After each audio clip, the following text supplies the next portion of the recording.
សុបនខាជាស្រីយ៉ាងសាដែលមានជាថាជាតួសមុខក្រុងមី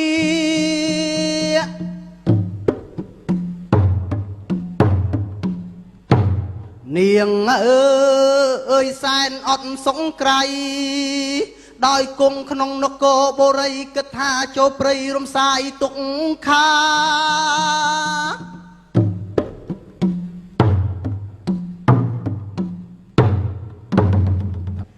លែងពីនាងសុបនខាគង់យូរគិតស្រេចកាលណាគិតថាប្រាណហេវហោះចូលព្រៃកំសាន្តកាយា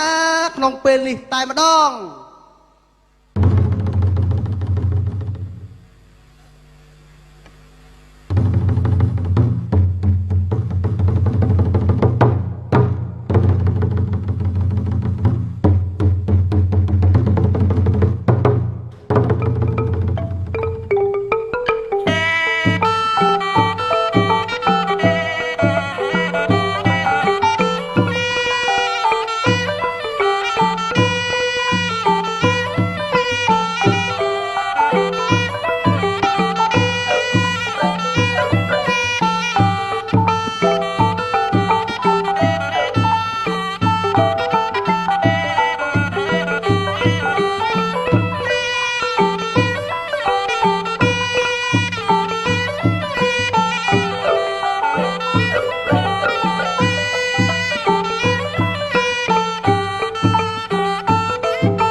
ពីព្រះនរាយរាមាកាលបើធ្វើដំណើរ3អង្គាមកដល់ពាក់កណ្ដាលផ្លូវស្រេចកាលណា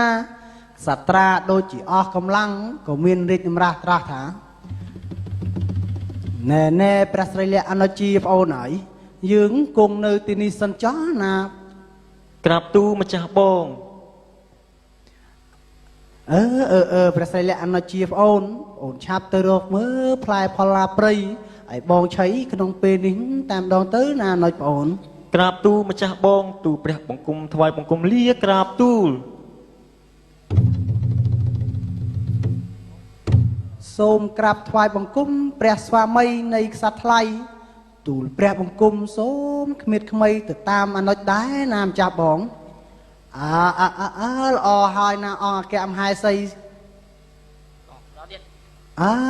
ល្អហើយណាអង្គអគ្គមហេសីស្រីសេដាចូលចរយាត្រាទៅចោះណា